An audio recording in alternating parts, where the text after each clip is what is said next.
Bem-vindos ao Da Capa à Contra Capa. Esta semana vamos falar sobre inteligência artificial. Está tudo a avançar em todo o mundo de modo tão rápido que os próprios especialistas reconhecem que dificilmente conseguem acompanhar todos os desenvolvimentos de forma constante. Mas o que tem surgido verdadeiramente de novo? O que representa o aparecimento, por exemplo, do projeto DeepSeek? Como é que o cérebro humano inspira a inteligência artificial e como é que esta pode viver com a inteligência humana?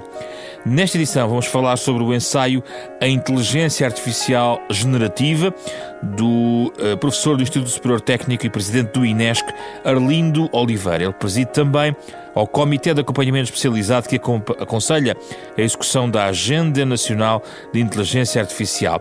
Para debater o tema, convidámos ainda Helena Muniz, professora da Faculdade de Letras da Universidade de Lisboa, a diretora do Comitê de Ética do Centro de Inteligência Artificial Responsável, um consórcio que reúne alguns dos principais investigadores e empresas portuguesas ligadas à inteligência artificial.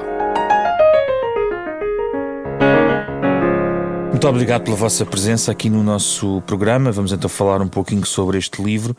Professor, uma das coisas iniciais que podemos ler no seu livro é a ideia de que, aliás, o livro também surge um pouco por causa disso, porque de repente toda a gente fala de inteligência artificial, não é? Mas a questão que o professor coloca logo à cabeça é, o que é que há de novo? E é esta a pergunta que lhe recoloco. O que é realmente novo, face ao que sabíamos há 2 ou 3 anos, quando eventualmente, ou 4, quando realmente, ultimamente falámos sobre este assunto, quer dizer, de uma forma mais, até neste programa. É só porque apareceu o ChatGPT? É isso? E o que é que há de novo aí? Bom, há muita coisa nova, porque nos últimos anos têm-se colocado muitos recursos, há muito valor económico associado a esta questão e têm sido colocados já milhares, provavelmente milhões de pessoas atrás, portanto há muita coisa nova. Mas não há uma descontinuidade, quer dizer, não há um momento onde de repente se conseguia fazer uma coisa que antes não conseguia. Cada uma das evoluções, incluindo o ChatGPT, que saiu há 2 anos e pouco, é realmente uma evolução na continuidade. Só que, por vezes, acontecem coisas que são evolução na continuidade, mas que as pessoas percebem como uma descontinuidade. O ChatGPT foi uma dessas, e ontem apareceu uma coisa também parecida, o DeepSeek, o V3 e o R1, que também foi percebido como uma descontinuidade. De repente a China também faz chatbots de grande qualidade, mas não é. A China já faz chatbots de grande qualidade há tempos, e portanto, só que nós neste momento, neste mundo interconectado em que vivemos, há algumas coisas que se tornam virais, e essas coisas que se tornam virais dão uma percepção de descontinuidade que realmente não existe. Posto isto, não estamos de forma alguma no mesmo sítio onde estávamos há 10 anos atrás, longe disso. Houve alguns desenvolvimentos relevantes, houve uma arquitetura introduzida em 2017 dos transformadores que permitiu novos modelos, começou a ser usada a partir de 2018, 2019 para criar modelos de linguagem. Em 2020 já havia modelos de linguagem bastante competentes, o GPT-3 já era bastante competente, mas nestes últimos anos tem-se notado, quer dizer, a última estatística que eu vi, neste momento há cerca de 1 milhão de modelos de linguagem. Portanto, aliás, o professor diz que mesmo quem está dentro da área é difícil acompanhar, não é? A Helena é a minha testemunha que não conseguimos. É muito difícil. Há literalmente, eu não tenho o número de pessoas que trabalham na área, mas não teria grande dificuldade em afirmar que há milhões de pessoas a trabalhar nessa área. O que é constante no que é novo aqui? É a utilização de dados, ponto 1, a utilização de, eventualmente, dados históricos, que incluem variáveis. É isso que é o campo comum a tudo o que de novo aparece? De acordo com o livro, que, em primeiro lugar, muito obrigada pelo convite, foi um prazer ler o livro, é uma voz muito necessária, porque conhecedora por dentro de todos os modelos e do que significa. Não sou pessoa de elogio fácil, mas este é fácil para mim. Obrigado. Foi um livro de leitura acessível e mesmo para estudantes do técnico creio que faz muito sentido, porque conta a história, conta uma narrativa importante. Em relação à sua pergunta, há um aspecto que para mim, nessa continuidade, é super importante, que é, o professor fala no livro em 3 grandes aspectos. Um é o poder computacional, os dados, as infraestruturas, os modelos, os novos modelos. Mas para mim há uma questão mais centrada no ser humano que é muito importante. O ChatGPT foi tanto furor, como o DeepSeek também está a fazer, está nas mãos das pessoas. Qualquer pessoa. Antes eram os developers, ou os engenheiros, que chegavam a uma plataforma chamada Hugging Face, que é uma plataforma onde está código disponível, modelos disponíveis. Mas o ChatGPT está nas mãos de qualquer português, de qualquer povo, de qualquer pessoa que queira ou possa, porque nem todos os países podem, possa interagir com esse sistema. O mesmo se passa com o DeepSeek na China, não é? E o facto de nós podermos usar o sistema como seres criativos que somos, estamos a assistir a imensas implicações em tarefas que achávamos que só os humanos eram capazes de fazer. Isso é muito interessante, tem um aspecto muito positivo e obviamente tem alguns aspectos mais negativos. Eu diria que essa continuidade vai persistir, não é? Pode haver, e já se fala, o que é que existe para além dos Large Language Models, e já há áreas de investigação nesse sentido, mas essa continuidade vai existir. A descontinuidade para mim está no facto dos seres humanos estarem a interagir, qualquer um deles, e poder interagir, e daí advir muitas novas tarefas possíveis. A minha questão E já agora há mais um fator. Claro. A inteligência artificial tem muitas áreas, muitas aplicações, desde motores de recomendação, uma área muito importante, mas é um bocadinho invisível. Mas estes modelos que falam, enfim, escrevem, ou às vezes falam, em linguagem que nós percebemos, é uma coisa muito humana, não é? E, portanto, as outras coisas são muito abstratas, quer dizer, motores de recomendação, análise de dados, etc., a identificação de preferências, são um bocadinho abstratas e longe das pessoas. Esta interação em língua natural é uma coisa muito humana e, portanto, as pessoas de repente sentiram que há ali qualquer coisa que não é só uma máquina, não é só um programa. Mas o que mudou é o aumento que parece não ser travado do número de dados aplicados em toda esta equação. O professor escreve que a maior diferença, de facto, pela primeira vez na história da humanidade, é termos grandes volumes de dados. Isto presume que não está a ser travado. É uma diferença relevante. Só para termos uma ideia, eu tive a fazer essas contas, que são sempre um bocadinho aproximadas. O GPT-3, que saiu em 2020, foi treinado em textos que, se uma pessoa lesse 24 horas por dia, demorava 5.000 anos a ler. O DeepSeek foi treinado num volume de texto aproximadamente 20 vezes maior. Portanto, uma pessoa demoraria 100.000 anos a ler.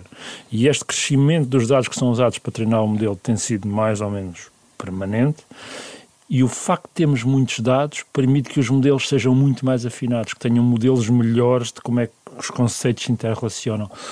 Isso é uma grande diferença relativamente às abordagens que se tentaram durante décadas, onde se tentavam definir modelos formais, mas com não muito texto, não muito conhecimento, e portanto os modelos eram sempre muito frágeis. Havia sempre casos que não estavam previstos, etc. Enquanto que agora os modelos provavelmente leem praticamente toda a internet, tudo que está na internet, e é muita coisa. Portanto, eu costumo usar esta figura para o DeepSeek, são 100.000 anos, portanto o DeepSeek leu 100.000 anos de texto. 100.000 anos eu leio 24 horas por dia, portanto, ou 300.000 anos fosse a ler a horário de trabalho. E continua, não é? Está sempre a ler. Eventualmente estamos a atingir o limite onde já não há assim tantos dados para treinar o sistema. Portanto, é uma preocupação. Mas são muitos dados. Não diga que os dados estão a acabar. Estamos perto disso, porque estes sistemas estão a começar a ser treinados com uma fração muito significativa dos dados públicos disponíveis, e alguns que não são assim tão públicos, essa é outra questão. Ainda há muitos dados dentro das empresas, etc., mas são dados muito mais difíceis de aceder. Professora? Até 2026, há um estudo que indica que até 2026 estes dados não vão ter a diversidade que se espera para este acréscimo exponencial de que o professor estava a falar. Para mim, agrada muito as últimas tendências, até com modelos de linguagem feitos por equipas portuguesas e por indústrias portuguesas e não só, como o EuroLLM, um projeto europeu, de mostrar que não é preciso ter mais parâmetros para se conseguir ter qualidade em determinadas tarefas. E o que estes modelos estão a mostrar é, controlando a qualidade dos dados, não a quantidade apenas, mas a qualidade, conseguimos produzir modelos mais pequenos, com muito boa qualidade. Eu creio que esta é uma área de investigação muito interessante, porque permite que haja controle à partida, que estes modelos são sempre criados com base, muitas vezes, em lamas que são abertos, não é? E depois escalam a partir daí, mas ter controle destes dados à partida e a qualidade destes dados. Exatamente, a qualidade destes dados, eu creio que vai haver novidades nesta área, porque os estudos indicam que até 2026 esta riqueza em termos de dados vai ser difícil de conseguir. Difícil continuar. E há mais um fator que também está a ocorrer agora, que é, com o mesmo volume de dados, tentar que os modelos sejam um bocadinho mais inteligentes a usar os dados e a raciocinar. Portanto, a grande tendência que saiu agora no DeepSeek, a versão R1, já tinha, a OpenAI já tinha o O1 e o O3, são modelos que, além de fazerem aquela saída instantânea, também são obrigados a raciocinar. Portanto, podemos fazer perguntas mais complicadas, tipo de matemática ou de programação, e eles entram numa espécie de um diálogo com eles, como nós, quando deixa-me ver onde é que eu estava há 3 anos atrás, etc. Quem é que se falou comigo? E, portanto, neste momento está essa componente do raciocínio, que muda também a forma como... Portanto, no livro eu explico a geração probabilística de texto, que é o uso base do modelo, mas agora há abordagens, uma coisa que se chama a cadeia de pensamento, chain of thought, onde os modelos de alguma maneira dialogam consigo mesmos, um bocadinho como nós também fazemos quando tentamos um problema mais complicado, ou multiplicação. E, portanto, essa é uma área que eu também acho que, com o mesmo volume de dados, conseguimos ir mais longe. Os modelos aproveitam melhor os dados que têm. Os ouvintes não veem, porque nós não estamos a gravar em vídeo, mas o professor estava a usar a expressão indicando o cérebro. Ora bem, tudo isto tentou, de certa maneira, todo este processo tentou sempre emular um pouco aquilo que passa no nosso cérebro ao longo destes anos todos, com o paradoxo de conhecermos pouco sobre o cérebro. A tecnologia tenta emular algo que nós não conhecemos. Há aqui algo paradoxal, não há, professora? Muito paradoxal. Eu acho que a palavra certa é mesmo paradoxo, e em vários sentidos, não só em relação ao cérebro. E eu acho que também está muito bem explicado as interpretações que o professor faz no livro sobre o conhecimento, o que é consciência, tão difícil de definir, não é? Parece um termo simples que já existe há tanto tempo e tem levantado tantas questões. É mesmo paradoxal, porque mesmo na área da linguagem ainda há muitos estudos de tentar perceber como é que as crianças realmente aprendem uma língua. E a linguagem. A nossa língua tem isso do bonito. O inglês só tem uma palavra para língua e linguagem, que é language. O português tem língua para gramática de uma língua e tem linguagem. Tudo o que fazemos para comunicar. Estes modelos já estão ao nível da linguagem humana.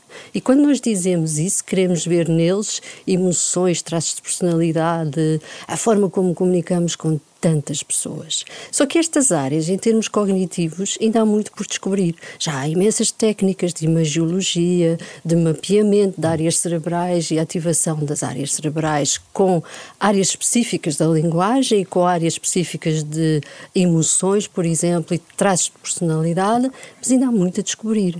O paradoxo aqui é que estamos a usar modelos matemáticos a aproximarem-se de algo que nós não conhecemos. Exatamente. E eu gosto imenso do não conhecemos, porque é aí que está a verdadeira descoberta, o espírito científico de um pesquisador como aventureiro, não é? Se nós nem sabemos ainda todas as questões de porque é que existem tantas línguas no mundo, como 7.000, como é que elas foram criadas, as grandes questões linguísticas estão ainda por resolver, se é que me faço entender, um bocadinho como a física e outras áreas. Porque é que muitas delas, sendo tão dispares no globo, têm tantas semelhanças em termos de estrutura? E porque é que tudo isto se processa em diferentes áreas do cérebro? E estas questões não estão bem resolvidas, portanto estamos a criar modelos com base em questões essenciais que ainda não estão bem explicadas. O professor faz a história deste processo, do conjunto de trabalhos que a ciência tem feito, mas regressando à questão do cérebro, o ouvinte pensa, mas a máquina está a ir além do cérebro, quando o professor vai explicando que o cérebro é um fenómeno, digamos assim, altamente complexo, que se calhar nunca iremos perceber na totalidade como funciona, não é? Eu acho que nunca vamos perceber, quer dizer, seguramente que nunca ninguém vai perceber como funciona o cérebro. Quando muita humanidade como um todo poderia ter uma melhor, e terá com certeza uma melhor compreensão. Mas o cérebro é tão complexo e tão pouco estruturado que não há um diagrama simples do cérebro, isso não existe, é uma coisa muito confusa. E, portanto, por outro lado, esta quase total ignorância de como funciona o cérebro, é quase total, porque há algumas coisas que nós sabemos, mas sabemos algumas coisas, conhecemos as unidades, conhecemos os neurónios, conseguimos modelar neurónios, aliás, com grande precisão, sabemos que os cérebros evoluíram para desempenhar certas funções, das quais a mais importante é de nos mantermos vivos e nos reproduzirmos, portanto é para isso que servem os cérebros, e portanto, deste ponto de vista, é possível abstrair esta utilidade final dos cérebros e depois criar, chamam-se funções de curso, funções de mérito, usar funções que são usadas para treinar. Portanto, o paralelo entre estes sistemas e os cérebros não é assim muito fino, quer dizer, os neurónios não são parecidos com os nossos, o mecanismo de treino não é parecido com o que os cérebros usam, etc. Não tem uma unidade central de processamento, não tem uma unidade central de processamento. O cérebro não a história tem, da memória, o professor explica bem isto no livro. Exatamente, mas apesar de tudo, há uma inspiração, a inspiração que veio dos princípios conexionistas, que é, não, para nós aprendermos coisas, temos de ter estas unidades simples, que são inspiradas nos neurónios, temos de as configurar da maneira correta, temos de como é que elas estão interligadas, e existe um método matemático, é basicamente um método matemático, enfim, é mais que mas é um método matemático, que permite determinar estes parâmetros. No cérebro também sabemos que esses parâmetros também existem, não sabemos bem como é que esses parâmetros evoluem no cérebro, não sabemos, não é com certeza a retropropagação, que é o método que usamos nestas máquinas, há de ser algum método que é essencialmente ainda misterioso, apesar de dezenas de anos de milhares de cientistas a trabalhar nisto, mas sabemos que de alguma maneira o cérebro também faz isto. Quando os nossos neurónios se desenvolvem, ligam-se a dados de neurónios, aprendem a reconhecer coisas, aprendem linguagem, como estava a Helena a dizer, e é um bocadinho esses mecanismos de alto nível que nós conseguimos reproduzir. Mas o paralelo entre estas redes neuronais artificiais e as redes neuronais reais é muito limitado, até por uma razão adicional. Não há neurónios individuais nestas coisas em geral. Podia haver, podíamos fazer assim, mas geralmente não é. Geralmente é um programa que simula estes neurónios. Mas a ideia de utilizar os modelos das redes neuronais mantém-se válido para todo o processo de investigação, ou seja, podemos não conhecer o cérebro, mas achamos... Os princípios de adaptação, em particular os princípios de adaptação e de plasticidade cerebral que conduziram aos mecanismos de aprendizagem das redes neuronais artificiais. Portanto, os princípios estão lá. O paralelo é muito pequeno e seguramente que estas máquinas não têm lá neuróniozinhos pequeninos, nada disso. Talvez um dia se venha a fazer em hardware, mas, aliás, os primeiros até tinham. O primeiro perceptrão era em hardware e tinha lá uma coisinha, mas isso depois desapareceu. Agora são simulados em software. Depois há o conceito de inteligência artificial generativa. O que é este conceito? É gerar linguagem, basicamente isso. É gerar linguagem que pode ser texto, que é o que as pessoas mais comumente conhecem, mas também gerar... O texto não é tudo o que fazemos como humanos. É gerar imagem, é gerar áudios, é gerar tudo o que faz de nós humanos como seres que comunicam, seres sociais. Excetuando as emoções, talvez. Já há alguns programas que fazem detecção de emoções e que tentam simular emoções mesmo na fala. É chamada síntese de fala com emoções. Mas mesmo assim, estes sistemas não têm a plasticidade que o ser humano tem de se adaptar a contextos, a interlocutores, a situações, como nós estamos aqui a adaptar-nos a este contexto, não é? Ainda não tem. Ainda não tem. É verdade, falta aqui o ainda sempre nesta conversa. Ainda porque estamos a caminho disso? Estamos a caminho de ter sistemas que possivelmente no futuro próximo podem vir a ter. Há essa eventualidade. Perceber as emoções e também usar emoções para transmitir é uma componente importante da comunicação e é muito provável que venha a ser considerada uma componente-chave em alguns sistemas.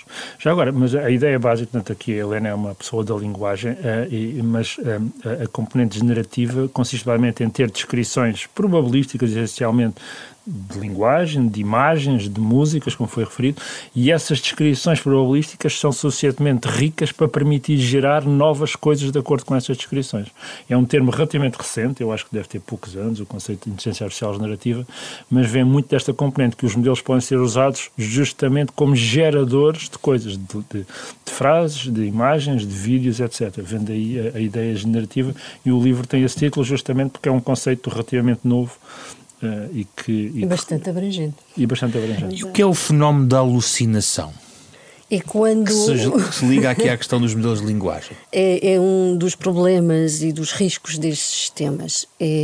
Não há explicação no modelo, porque não é possível olhar para esta caixa negra, não é? De onde vem a informação. Não é possível validar os factos e o modelo alucina e dá informação que não é factual. Como é que sabemos isso? Como é que o podemos fiscalizar? Temos de fiscalizar, é essa a questão mesmo, como professores, como educadores, como jornalistas, temos de fiscalizar, porque senão poderíamos estar a passar a informação falsa, errónea. E temos de fiscalizar porque estes modelos não são um santo graal e temos mesmo de ter outras fontes de informação para substanciar essa informação. Podemos ter tecnologia a fiscalizar a tecnologia. Exatamente. Já existem modelos de vários investigadores no mundo inteiro que estão a criar algoritmos para identificar ou mitigar as alucinações, as repetições, entre outros problemas, ou os preconceitos que estes modelos trazem. Mas não decorre da origem dos dados? Não tem a ver com os dados? Vamos voltar a uma questão que o José colocou há bocado, que é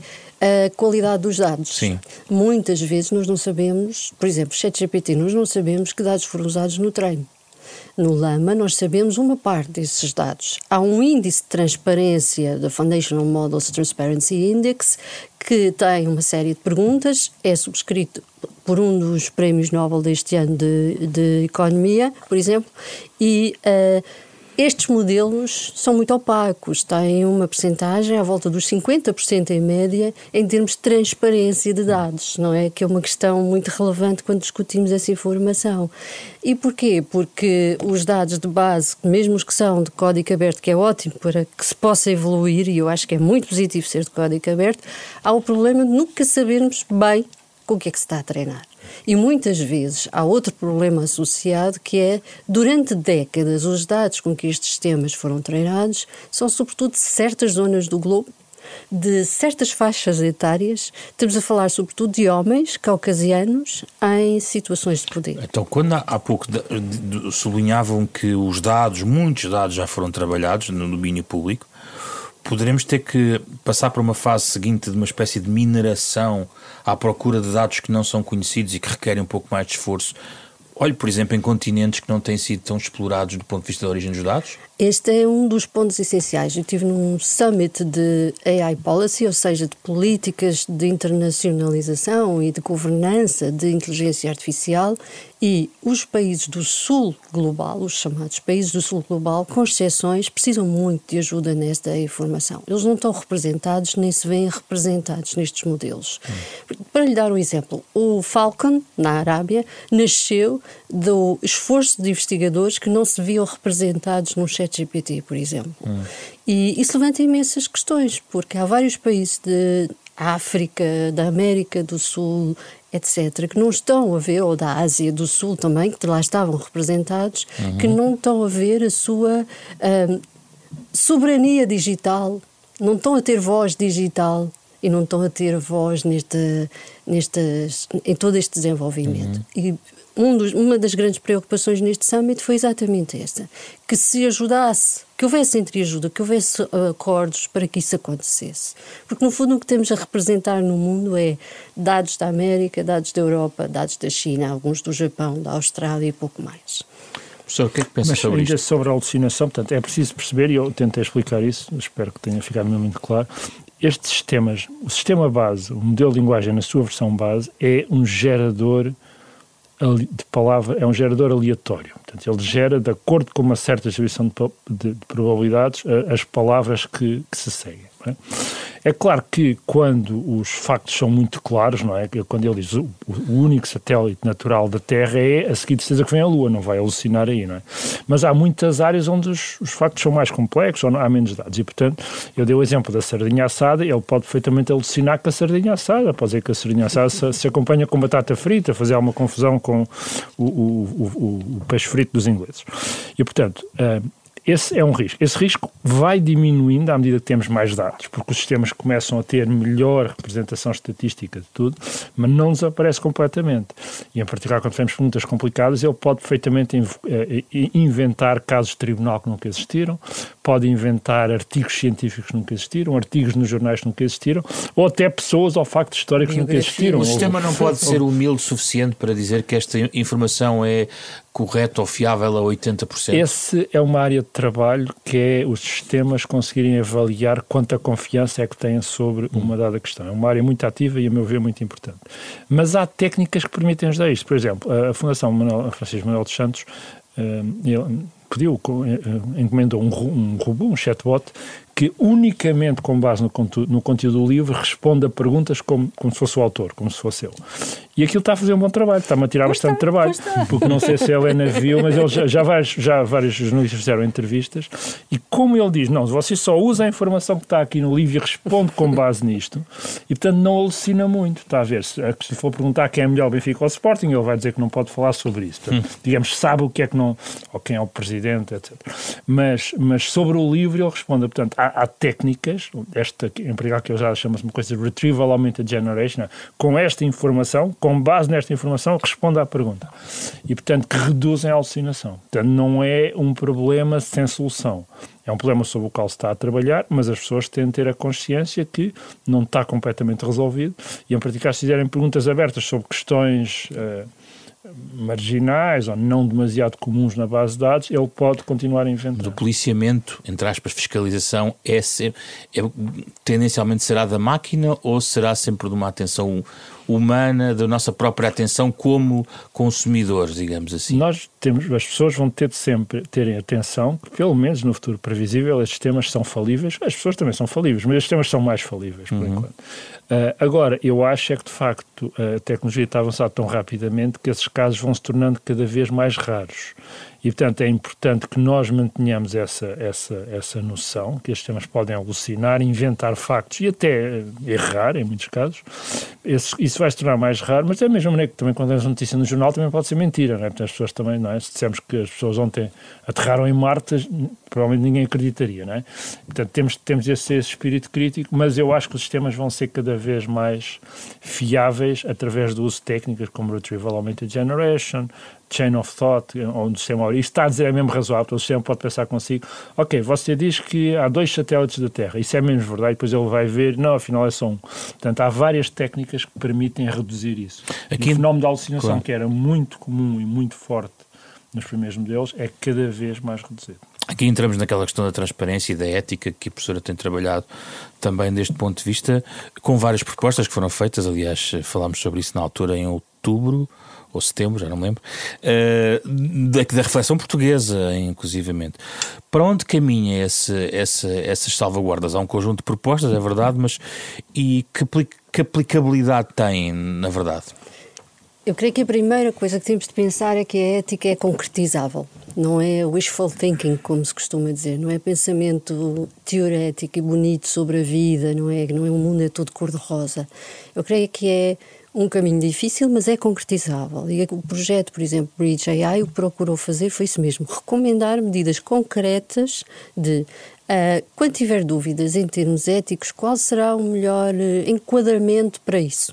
Então vá aqui ao AI for People, por exemplo, e vai encontrar uma série de princípios, recomendações, porque a Europa tem legislação, mas o quadro ético é muito omisso nesta legislação. E a recomendação que fizemos concreta foi: use-se o quadro ético do AI for People, há vários no mundo inteiro, este já foi aplicado a casos de estudo concreto e é muito importante. Uma segunda medida muito concreta, por exemplo, analisar casos concretos, porque há legislação, há códigos de ética, mas nós estamos no Center for Responsible AI a desenvolver produtos e precisamos de olhar para estes produtos e perceber como vamos aplicar e auxiliar empresas, organizações a construir produtos responsáveis. É preciso ver que metodologia usar. E tivemos um grupo de eticistas com formações muito distintas, filósofos, neurocientistas, etc., eticistas mesmo, a olhar para estes casos e a criar uma metodologia passo a passo do que é necessário fazer. Mas um aspecto central é pôr o utilizador no centro de tudo. É haver agência humana e o utilizador estar consciente de tudo. Isso requer a literacia. Isso requer a literacia. E várias das recomendações foram na área da literacia. E para nosso espanto, não há um inquérito nacional que nos diga o estado de literacia, nem europeu, sublinho, que nos diga o estado de literacia da população portuguesa ou europeia. Há o DESI, que é o Índice de Utilização de Tecnologias e Digitalização, que está a ser trabalhado na Europa, mas só tem uma única pergunta sobre a inteligência artificial. Portanto, temos o ChatGPT nas mãos das pessoas, mas não sabemos o estado em que as pessoas se encontram a nível da literacia. Vamos voltar à palavra que o José utilizou de paradoxo. Estamos a viver verdadeiros momentos de paradoxo. Temos legislação que a Europa está a construir e a tecnologia a avançar muito. Temos pessoas que estão a interagir com sistemas que são abertos e de uso muito fácil e interfaces muito fáceis de usar, não é? Porque é o básico do ser humano, fazer perguntas e obter respostas. Mas estamos com a dificuldade de perceber o que é que as pessoas realmente sabem sobre isso. E o que é possível fazer com a presunção da baixa literacia? Admitindo que a literacia é baixa, o que é que já se pode fazer? Sem esperar por regulamentos? O que nós fizemos, vou dar algumas medidas concretas. Fomos falar com o Plano Nacional de Leitura tivemos representantes do Plano Nacional de Leitura, que na altura também eram responsáveis pela literacia mediática e que pegaram em toda a informação obtida ao longo do projeto e colocaram na formação de professores. Porque há imensa necessidade dos nossos professores do básico, até diria ao secundário em várias áreas, ao universitário em várias áreas, de ter essa informação. E está a surgir, finalmente, mais formação para professores nestas áreas. É uma das medidas concretas. A outra foi perceber que, por exemplo, a Câmara de Lisboa tem o passaporte digital, e o passaporte digital dá competências a qualquer pessoa de qualquer idade poder perceber mais sobre não só o uso dos computadores, mas foi integrado um novo módulo nas competências digitais e no passaporte digital que tem a ver com um curso básico de inteligência artificial. Eu creio que tudo o que se fizer multidisciplinar, por exemplo, a Fundação Champalimau, que é parceira no projeto, tem um evento que eu acho que é de muito interesse, que é um Meta-Immersion, que traz artistas, traz autores, psicólogos, neurocientistas, cientistas da computação, todos à discussão e a olhar para impactos e usos de inteligência artificial. E nós temos de ter mais, e programas como o que temos aqui hoje a fazer, e chatbots a ajudar as pessoas, e professores a ajudarem nisso tudo, a ensinar, formar as pessoas para que possam aprender. Professor, gostava de ouvir sobre esta área da transparência e da ética, no fundo complementando o que o professor estava a dizer. Bom, a professora Ana Muniz é especialista nesta área, não tenho muito a acrescentar. Na questão da educação, eu acho de facto era muito importante, porque isto é uma ferramenta, não é? Quer dizer, tal como saber ler e escrever tornou-se fundamental, e felizmente agora temos muitas poucas pessoas que não sabem ler e escrever. Depois houve ali a componente computacional, portanto agora saber ler e escrever não é realmente suficiente. Uma pessoa que não saiba usar um computador, um Word, um e-mail, mesmo o Excel, está limitada nas coisas que pode fazer. E agora estamos numa nova fase, acho eu, onde as pessoas têm, além de saber usar um computador e um telemóvel, têm também perceber um bocadinho do que é isto da inteligência artificial, em particular destes modelos de linguagem, e como é que eles podem ser usados para aumentar a sua produtividade e para melhorar a sua qualidade de vida. Ou então, contra si, da formação. Ou contra si próprio. Ou contra si, geralmente isso é por outras pessoas, não é? Geralmente é por outras pessoas. Enfim, também assumo que possa haver casos, há casos contra si próprio, mas são relativamente raros, no não é? sentido desta tecnologia prejudicá-la em certos determinados. Estou a falar, por exemplo, da questão das identidades, do tráfico de identidades. Sim, mas o tráfico de identidades são problemas, não tem diretamente a ver com a inteligência artificial, tem a ver com todo o digital e tal. Eu pensava que estava a falar num caso, aliás, interessante. Neste momento, esta tecnologia está a ser muito usada para criar agentes que personificam, por exemplo, um namorado. Há muitas pessoas que têm um namorado ou uma namorada no telemóvel. E há, inclusive, alguns casos conhecidos de miúdos que se suicidaram, miúdos, jovens que se suicidaram porque... Pronto, os diálogos não correram bem. Há um caso na Flórida, salvo erro, onde um jovem se suicidou. Portanto, são os casos de vício, não é? Addiction. E, portanto, há alguns casos. Agora, os outros casos são problemas mais gerais do digital. É verdade que a inteligência artificial pode piorá-los, mas o roubo de identidades, a fraude, a personificação, acesso a contas bancárias, etc.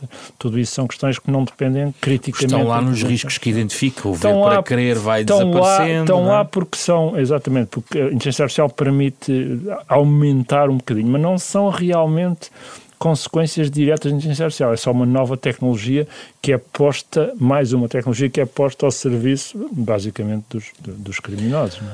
O código aberto pode um dia deixar mesmo de ser aberto, ou seja, as coisas podem fechar-se de repente num mecanismo destes, ou isso é impossível?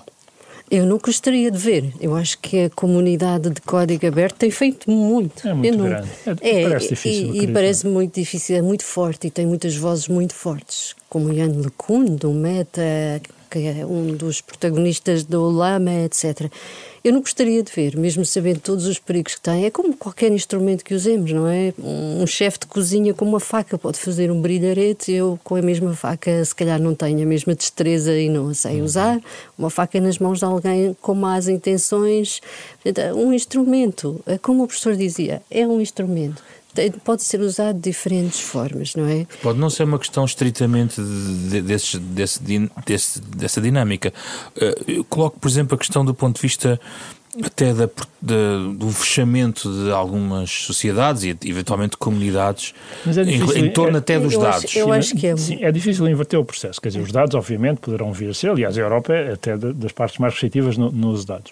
Mas neste momento, repara, os modelos uma vez abertos, um modelo uma vez aberto não pode ser fechado. Quer dizer, eu tenho alguns modelos no meu computador que não vão sair de lá, mesmo que os outros modelos. Neste momento há para aí 1 milhão de modelos abertos só no Hugging Face que as pessoas podem ir buscar. Portanto, é possível reverter isto, mas parece-me extremamente difícil. Há de haver alguns modelos fechados, muitos, com certeza, mas outros serão abertos e, neste momento, a tendência até é para os modelos abertos serem muito competitivos com os modelos fechados. Não é possível, numa competição global no terreno da inteligência artificial, no momento de geoestratégia que vivemos, entre Estados Unidos, China e Europa, haver protecionismos nesta arena? É possível haver protecionismos e seguramente haverá, mas podem não se traduzir em questões de código fechado, porque o código aberto também tem uma grande vantagem. O código aberto cria comunidades e cria uma massa crítica à volta de uma certa tecnologia que também é muito valiosa. Portanto, as tecnologias que a Facebook disponibilizou, quer o PyTorch, quer os modelos Llama, criaram uma enorme comunidade de pessoas que trabalham com aquilo, muito para além dos modelos fechados da OpenAI e da... Mas pode revelar-se noutras dimensões, não nessa? Pode revelar-se noutras dimensões. É perfeitamente admissível que os Estados Unidos digam que os modelos deles mais poderosos não podem ser usados fora dos Estados Unidos, ou que a China diga que os modelos não podem ser usados fora da China, ou que só... Bom, neste momento já há protecionismo. Os Estados Unidos já não vendem os chips mais poderosos para a China, o que, aliás, por visto, não está a funcionar muito bem. A China, de certeza, que também tem outros segredos que não estão a divulgar. Portanto, o protecionismo pode acontecer. A Europa tem usado uma outra abordagem, que é ou respeitam as nossas regras ou não podem correr os vossos modelos cá, que também, enfim... Pode funcionar, não, ainda estamos para ver. Mas... Está a dizer é que há tensões também nessa... Há tensões muito grandes, e as abordagens regulatórias da Europa, as abordagens, as tendências hegemonísticas das empresas norte-americanas estão em forte colisão. Portanto, quer dizer... A Europa, quando tenta aplicar aquelas multas de milhares de milhões de dólares, portanto, há tanta guerra explícita, quase explícita, digamos, entre a China e os Estados Unidos, como guerras muito mais implícitas, por exemplo, entre a Europa e os Estados Unidos nesta frente. O DeepSeek faz parte dessa guerra? Eu creio que faz. Ainda ontem estava a falar sobre isso noutro contexto. O DeepSeek faz parte desta, eu não lhe chamaria guerra, eu diria que é este mundo de inteligência artificial, não é? Mas há uma tensão. Há uma tensão, porque eu creio que a tensão está muito focada nos custos. Eu gostaria de perceber um bocadinho mais se realmente foi usado o dinheiro que foi dito que foi usado. Eu tenho algumas dúvidas sobre os factos que foram dados. A ideia de ter sido mais barato. De ser mais barato e ser uma fração, e há muita informação sobre isso, e há muitos adjetivos das várias tecnológicas, até do presidente dos Estados Unidos sobre este assunto. Eu acho que é interessante haver estes momentos que fazem... Agora vai haver reações, de certeza, não é? Isto traz sempre um momento de reação. Mas o relatório, esta coisa de DeepSeek é interessante porque o relatório é relativamente claro nas tecnologias que foram usadas, nos recursos que foram usados, que aquele modelo foi treinado com um custo de 5,5 milhões de dólares, não me parece haver grandes dúvidas. Agora, 5,5 milhões de dólares não são os custos totais, não é? Quer dizer, há muitas pessoas que trabalharam em muitos modelos antes daqueles, há centenas de pessoas que trabalham ali, há outros modelos que foram usados, há outros recursos, portanto, 5,5 milhões não é o custo total. Agora, aquele modelo foi, de facto, quase de certeza, treinado por 5,5 milhões de dólares, e nós estávamos à espera que modelos daquela complexidade talvez custassem 10 a 20 vezes mais, talvez até mais que isso, mas enfim, 10 a 20 vezes mais. E, portanto, há, de facto, aqui é uma grande diferença. 100 milhões de dólares e 5 milhões de dólares não é bem a mesma coisa. E, portanto, também, curiosamente, essa pressão eventualmente terá resultado também um bocadinho das empresas chinesas não terem acesso aos mesmos computadores tão rápidos como os que são de topo agora, mas aquilo de facto baixou a fasquia, ou seja, é mais fácil, e isto tem consequências óbvias na ambição de termos um modelo português, porque nenhuma daquelas técnicas é realmente revolucionária, são coisas que sabiam, baixar a precisão, fazer previsão multi-token, etc., são coisas que sabiam, eles puseram-nos a funcionar, combinaram tudo e os resultados são impressionantes. Mas eu francamente, havia esta expectativa que os modelos iam sempre ser cada vez mais caros. Daqui a pouco estávamos a gastar 500 milhões de dólares para treinar um modelo. Eu nunca acreditei nisso. Porque estavam simplesmente a ignorar que a tecnologia também vai evoluir. Não só evolui a tecnologia de hardware, que evolui de forma sistemática, de acordo com uma lei que é conhecida como a lei de Moore, a cada 2 anos fica 2 vezes mais rápida, mas também evoluções no software e nos algoritmos são muito mais difíceis de prever, são imprevisíveis. Acontece em 2013 aconteceu uma, quando usaram GPUs, e agora aconteceu outra, mas não são coisas completamente novas, as pessoas sabiam daquilo. E estas evoluções no software basicamente baixam os custos, e aumentam a acessibilidade dos modelos. Portanto, esta foi um bocadinho um epifenómeno, no sentido em que tudo aquilo era conhecido, mas eles juntaram tudo, puseram a funcionar e o resultado funcionou muito bem. Faz parte da tal Guerra Fria. É como a corrida para o espaço em que os Estados Unidos tinham com os russos, não era? Faz parte da corrida, sim. Agora é mais entre os Estados Unidos e a China, é claramente a corrida. Porquê é que põe em causa a questão portuguesa? Eu gostava só já agora explicar isso. É ter sido discutido os valores. O valor do modelo do Amália foi uma questão importante. Houve uma grande discussão, se era quantos milhões é que era exatamente. O Amália é muito mais pequeno. O Amália, ou a expectativa do que será o modelo Amália, será, em princípio, terá uma dimensão menor que esta e, portanto, também levanta aqui a possibilidade que, em princípio, será possível criar ou um modelo mais poderoso pelo mesmo valor ou um modelo ao ser mais barato. E isso aí também acho que é interessante, porque na altura levou-se uma grande polémica à volta do valor acrescentado, mas as pessoas ignoraram que, se não tivermos a acompanhar a tecnologia, também não beneficiamos dos avanços da tecnologia. Porque é preciso ter uma equipa treinada para aproveitar estes avanços. Porque é que havemos de ter um Amália?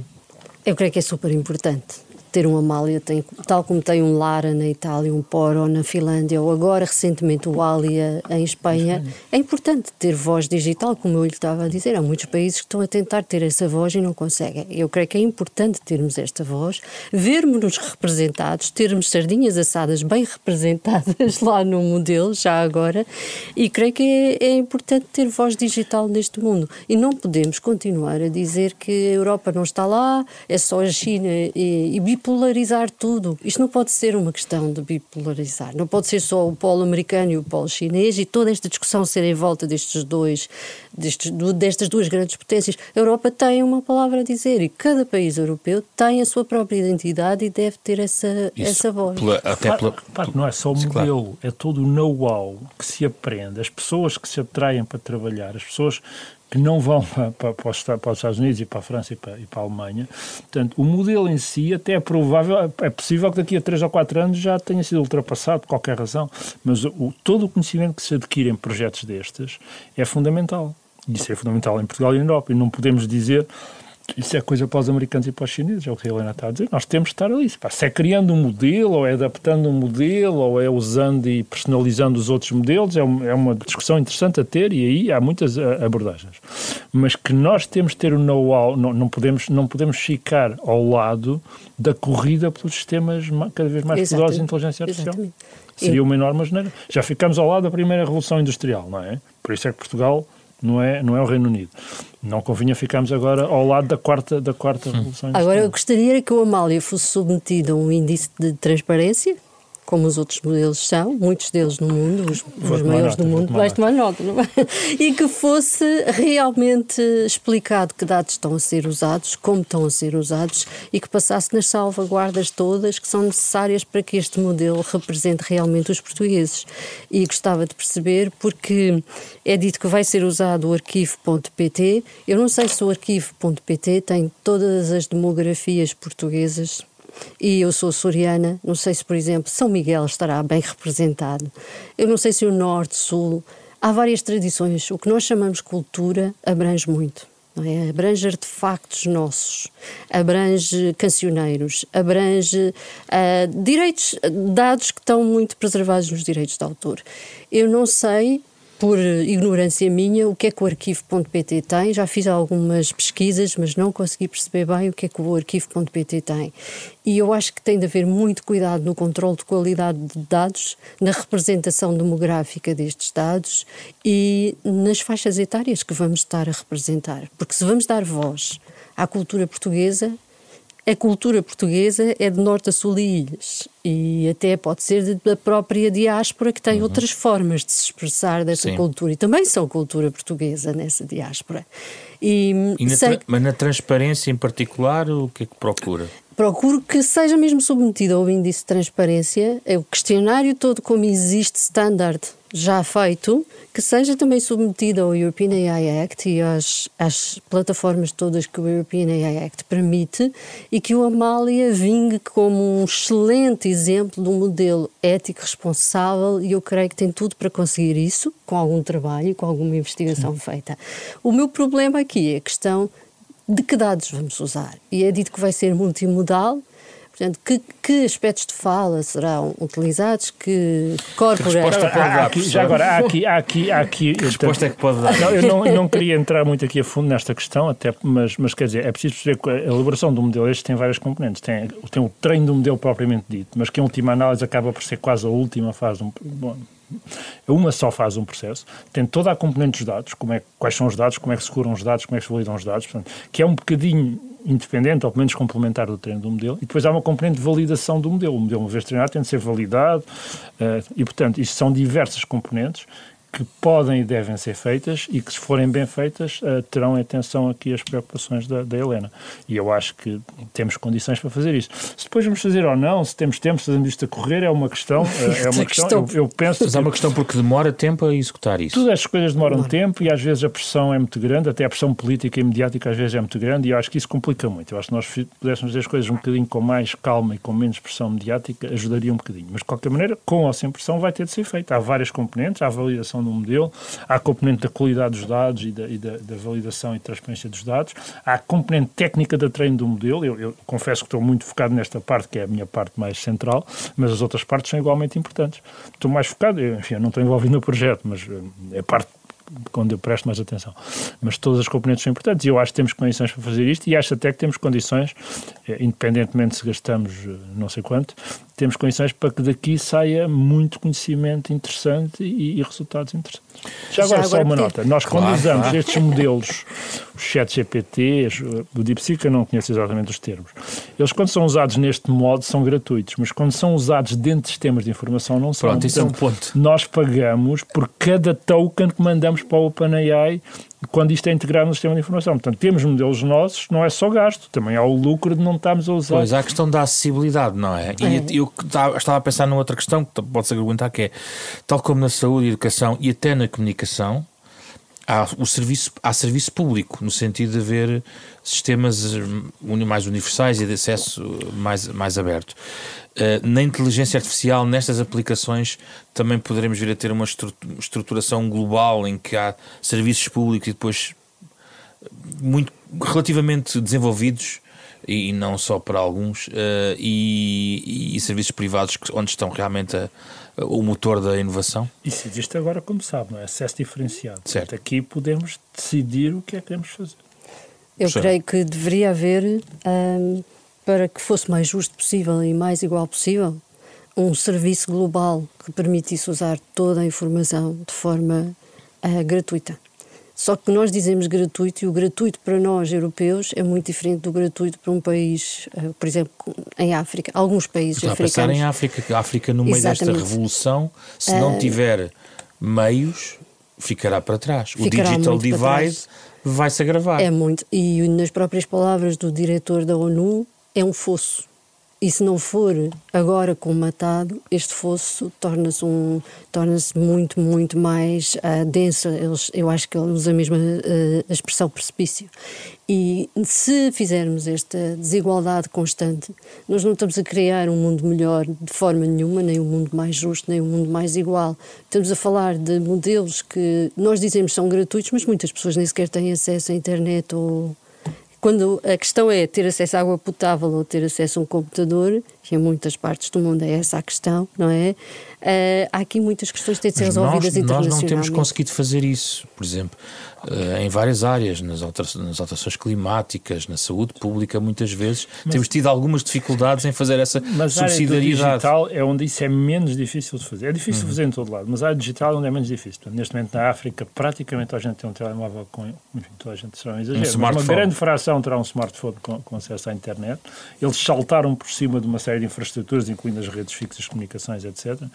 E eu estou convencido que é mais fácil isso do que garantir que eles têm comboios e autoestradas de água potável, não é? Portanto, mas, de qualquer maneira, o problema existe e temos de tentar garantir que seja inclusivo. E, inclusive, é que os modelos representem essas componentes culturais da África e aí não sei como é que vai ser, quer dizer, não faço ideia qual é a representatividade do Sul, da África, em particular da América do Sul, nestes modelos globais. Imagino que haja estudos, mas é o que a Helena estava a dizer. Mas a representatividade, até há um mapa que é mostrado muitas vezes em círculos gigantescos de onde vêm os grandes dados e os grandes data centers do mundo e quase não existe praticamente. Se um modelo destes não funciona na linguagem deles, como deve calcular, torna-se logo muito menos interessante. Exatamente. E no Sul global está a maioria das línguas do mundo.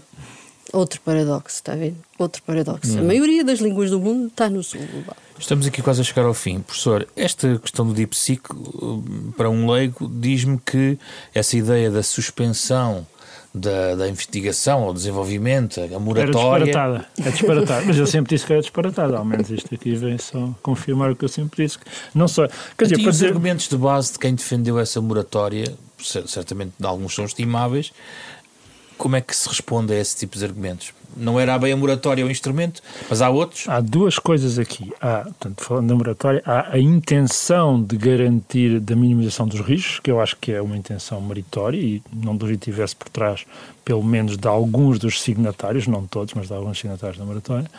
E depois há a execuibilidade da moratória. Não é? Eu também posso assinar uma declaração a dizer, desejo acabar com as guerras no mundo e vamos acabar com as guerras no mundo a partir de amanhã. Eu posso fazer essa declaração e provavelmente consigo os milhares de assinaturas, mas a declaração vai ter zero efeito. Foi exatamente o mesmo que a moratória teve, não é? Zero efeito. Portanto, eu acho que também de boas intenções está o inferno cheio. Portanto, eu acho que também temos de ver até que ponto é que a moratória era uma expectativa realista. A moratória propunha-se basicamente suspender a evolução de uma tecnologia que tem um enorme valor económico e sobre a qual há uma enorme competição mundial. Portanto, eu acho que a moratória estava desde o princípio completamente, em inglês diz-se misguided, em português já deve haver uma palavra, portanto estava completamente, mas não estava alinhada com a realidade, era na melhor das hipóteses eram... Mas as preocupações subsistem. As preocupações subsistem, alguns dos signatários estão hoje a fazer boas práticas de riscos e muitos dos signatários eram as tecnológicas concorrentes às que estavam a ganhar imenso. Portanto, era uma moratória um bocadinho, eu vou usar a palavra mesmo, hipócrita. Era uma moratória hipócrita. Nós não podíamos parar este avanço, não é? É muito difícil parar. O que temos de ter é igual financiamento para avanços tecnológicos e estas salvaguardas todas e toda a componente ética e responsável, não é? Para mim, era uma moratória hipócrita desde o início, desculpa a palavra ser um bocadinho forte, mas era porque estava a ser assinada por contrapartes tecnológicas gigantescas que queriam ganhar algum tempo para poderem competir com a OpenAI. E para mim é extremamente hipócrita esta atitude. Pronto. Alguns deles eram pessoas muito reconhecidas na investigação, eram pessoas de excelência, continuam a ser, e têm levantado imensas questões em relação a riscos. E o que estas pessoas propõem hoje de forma muito construtiva, acabou de sair e não tive a oportunidade de ler, saiu hoje, assinado pelo Joshua Bengio como o diretor, transformar em boas práticas, aconselhamento sobre as questões de risco que estas tecnologias implicam. E eu creio que são vozes muito importantes neste sistema. Sim, a Helena foi um bocadinho mais longe, mas eu concordo inteiramente. Eu não quis dizer hipócrita, mas eu também acho que havia ali uma grande... Talvez uma mistura de hipocrisia de umas pessoas e uma mistura de ingenuidade de outras pessoas, mas claramente era... Só para fechar, acho que já no seu livro anterior, que aqui veio aqui debater, já tinha... Deixa-se sempre aqui um capítulo final com umas com as perguntas que nos remetem para os nossos descendentes, não é? Aqui chama-lhe o futuro da inteligência, não é? Professor, peço-lhe mais uma vez para elencar aqui as 2 ou 3 possibilidades que aqui se levantam em relação às espécies inteligentes a que se refere. Sim, portanto, essas frasezinhas no fim é sempre uma perspectiva de longo prazo, não é? O problema é que o longo prazo, o significado vai mudando um bocadinho. De antes, a longo prazo, eu podia dizer daqui a 100 mil anos, que é improvável que daqui a 100 mil anos a sociedade seja parecida com o que é hoje, ou mesmo 10 mil anos. O longo prazo agora é mais curto, quer dizer, agora daqui a 500 anos eu já não consigo imaginar o que é que será, e mesmo daqui a 100 já é um desafio muito significativo. E repare, se nós andarmos 100 mil anos para trás, não é? Não havia civilização, havia a nossa espécie, mas andavam a correr ali nas pradarias em África. E, portanto, se pensarmos agora não sei quantos anos à frente, não sei se são 100, se são 500, se são 1000, o que for, eu acho que é extremamente improvável que o modelo de inteligência que existe hoje seja o modelo dominante. E temos várias possibilidades. Temos a possibilidade, fomos todos para o digital, é mais radical, não é? Para o digital é bestial, não há doenças, etc, etc. Enfim, há outros vírus, mas pelo menos não há cancros e outras coisas assim. Parece-me improvável que aconteça num período curto, mas num período mais longo ninguém sabe. Há a possibilidade oposta, que é, o pessoal assusta-se tanto com estes riscos que acaba por... É o Battlestar Galactica. O Battlestar Galactica, eles acabaram com os robôs inteligentes porque aquilo era demasiado perigoso e depois entraram em guerra com os robôs inteligentes. Mas, portanto, há o futuro, chamemos do futuro Battlestar Galactica. E o que me parece uma coisa mais razoável, porque eu acho que tudo tem evoluído nesse sentido, é algum tipo de sinergias, não é? Onde a inteligência humana é amplificada pela inteligência... Quer dizer, nós neste momento já temos a inteligência humana amplificada, não é? Vamos ao Google descobrir as coisas, metemos no ChatGPT as perguntas e metemos no Google Maps o caminho. Portanto, a nossa inteligência é um híbrido. É um híbrido dos tipos de inteligência. Pode ser uma coisa muito mais integrada do que temos hoje. Neste momento estamos completamente dependentes do tijolinho, que é o telemóvel, mas eventualmente, se calhar daqui a 100 anos não há telemóveis. Eu também não sei o que há, não é? Mas a inteligência humana não tem que ter um share de 51 versus 49% para a inteligência artificial? É uma boa pergunta nas eleições. É uma boa pergunta. Não deve haver pequena margem, enfim, de segurança que permita à inteligência humana gerir o... Eu, quando olho para as composições dos parlamentos, das Assembleias de República, não estou muito convencido que isso seja assim uma grande estratégia. Se houvesse umas inteligências artificiais mais esclarecidas, menos populistas e coisas, talvez não e fizesse questão. E o cenário mais dramático talvez de Galáctica é um cenário real? A maior parte dos investigadores acham que não. Acham que não, porque isto é uma tecnologia desenvolvida por seres humanos e, portanto, não há grande razão para acreditarmos que vai sair do nosso controle. E se falar com pessoas como o Pedro Domingos, o Benjo não tanto, mas o Ian LeCun, etc., são pessoas que não acreditam, acham que isso é uma coisa demasiado de ficção científica. Mas há pessoas também igualmente competentes, como o Geoffrey Hinton, que diz, argumenta, isto anda a tão depressa que nós realmente não sabemos. Portanto, esse é o argumento base do Geoffrey Hinton. Está a andar muito mais depressa do que eu estava à espera, ele trabalha nisto há dezenas de anos, e, portanto, o risco é real. Esse é o argumento dos catastrofistas, se assim quiser. E eu devo dizer, em toda a honestidade, que este argumento não é completamente estúpido. Pelo menos para mim não é completamente estúpido. Porque se a gente tivesse perguntado há apenas 10 anos atrás, ou há 5 anos atrás, onde é que estávamos hoje, ninguém teria dito que estávamos aqui. Acho eu. Ninguém. Nem mesmo as pessoas que estavam a trabalhar nesta área. E, portanto, olhar onde é que vamos estar daqui a 5 anos, ou 10, ou 50, porque realmente... na nossa escala isso é relativamente irrelevante. Portanto, eu concordo, eu estou mais do lado do Pedro Domingos, do Ian LeCun, do Andrew Nguyen, etc. Mas não me parece que a outra posição seja completamente irrazoável. Portanto, acho que vamos ter de continuar a analisar estas questões à medida que a tecnologia se vai desenvolvendo. E o que é que acha? Eu creio que tem de haver uma coisa importante em tudo isto, bom senso. E as pessoas esclarecidas e uma sociedade esclarecida terá de ter decisões a tomar. E creio que temos de ir mais além do que os modelos de linguagem de grande dimensão. E tal como houve um Transformers em 2017, esta arquitetura tão poderosa, eu creio que ainda estamos muito para descobrir em termos do que o cérebro nos pode dar como pistas para chegarmos mais longe. E sobre ser 51 ou 49, eu acho que futurologia é sempre muito difícil, eu partilho aqui muitas das opiniões que o professor... É uma salvaguarda humana no processo todo. Eu creio que tem de haver uma salvaguarda humana, é isso mesmo. Os valores humanos, os valores do que nos faz ser humano, o que nos faz realmente ser humano tem de lá estar. Porque senão, uma tecnologia feita para humanos que não tem atenção ao humano, eu não entendo esse tipo de tecnologia, não entendo esse tipo de produto. Se é feito para mim, se é feito para o meu filho ou se é feito para os meus alunos, esta tecnologia tem de atender ao que as pessoas querem que que ela faça, não é? Agora, o que as pessoas querem fazer com isso é que levanta muitas questões, e os catastrofistas, esta palavra é difícil de dizer, têm dito que há 1000 maneiras das pessoas o poderem utilizar. Se nós conseguirmos, eu creio que é como em tudo na vida, se nós conseguirmos antecipar, planear o que pode correr mal, e se nós explicarmos às pessoas o que pode correr mal, as pessoas vão poder prevenir-se, não é? É como ter travões num carro, como ter proteções de outros níveis para crianças em casa. É o mesmo, nós temos de saber antecipar. O cinto de segurança, não é? O cinto de segurança, as proteções para as crianças na nossa casa. Nós não deixamos as crianças mexerem em tomadas elétricas, percebemos o resultado. Se nós esclarecemos as pessoas, se educarmos, e para isso é preciso uma visão de várias áreas. Estas áreas têm de estar em conjunto. E se eu sou moderadamente otimista sempre, eu uso nas minhas aulas a inteligência artificial e ponho os alunos a interagir com a inteligência artificial, é muito importante perceber o que é que o mundo vai fazer em relação a isso. E quando digo o mundo, não é 2 polos, é o mundo inteiro. Porque nós não vivemos em função da América ou da China, nós vivemos num país. E nós temos de ter voz como país e temos de ter voz como... É preocupante que haja um mundo de 2 polos apenas nesta matéria. Eu acho que é muito preocupante. A bipolarização nunca nos levou a lado nenhum. As teorias maniqueístas ao longo do mundo e ao longo dos tempos levaram à Inquisição do bom e mau, levaram a momentos muito negativos na história da humanidade. Mas a ideia é que pelo meio temos uma Europa hiperregulatória, digamos assim. Mas este ser regulatório pode fazer com que as tecnologias avancem, na precaução.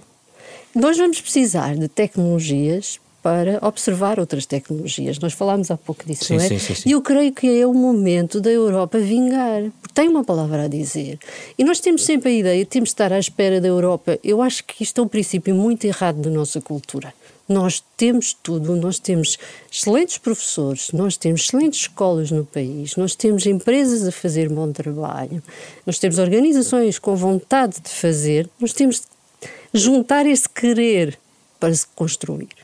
É para se fazer obra mesmo, sim. Como Fernando Pessoa dizia, para se fazer obra. Professor, quer acrescentar mais alguma coisa para rematar? Não, eu concordo, eu só não sou tão otimista nesta fase. Nem moderadamente. Não, eu sou otimista em geral, não sou muito otimista é que os mecanismos de decisão baseados nas construções sociais que existem hoje estejam a evoluir na direção certa. Eu acho que a manipulação de informação através de redes sociais e outros mecanismos de desinformação, etc., fazem com que os mecanismos de tomada de decisão, neste momento, sejam para mim muito menos fiáveis do que eram há 20 anos atrás, do que há 10 anos atrás, e não vejo que o futuro vá ser melhor. E, portanto, o simples facto de dizer, não, tem de ser sempre as pessoas a decidir. Eu não estou contra isso, mas as pessoas também decidiram a Segunda Guerra Mundial, não é? Também decidiram os campos de extermínio nazis e os campos na Rússia, etc. Portanto, as pessoas também decidiram isso. E nós, neste momento, não quando temos comboios de alta velocidade, não temos lá pessoas nos semáforos, não é? Temos máquinas que garantem que eles não chocam uns contra os outros. Portanto, temos de ver. Eu acho que temos de ver. Eu acho que a parte-chave aqui da intervenção da Helena é temos de usar bom senso. Temos de usar bom senso à medida que a tecnologia vai sendo desenvolvida, temos de monitorizar o potencial da tecnologia e os riscos da tecnologia e temos de tomar a decisão que minimize os riscos e maximize o potencial. Não vejo outra maneira. Acho que neste momento ninguém está preparado para fazer futurologia e dizer daqui a 10 anos isto vai ser assim ou daqui a 20 anos vai ser assim. Acho que não temos condições. Muito obrigado pela vossa presença. Foi uma boa conversa sobre inteligência artificial aqui no nosso programa da Capa Contra Capa, uma parceria da Renascença com a Fundação Francisco Manuel dos Santos. É no ambiente digital que estará sempre disponível a nossa versão da nossa conversa integral nas plataformas de podcast. O genérico original é digitado por um pianista português, o Mário Lajinha, no programa esta semana com a Beatriz Garcia, Diogo Casinha, Ana Marta Domingos e José Pedro Frazão. Na próxima semana voltamos para outra conversa neste espaço.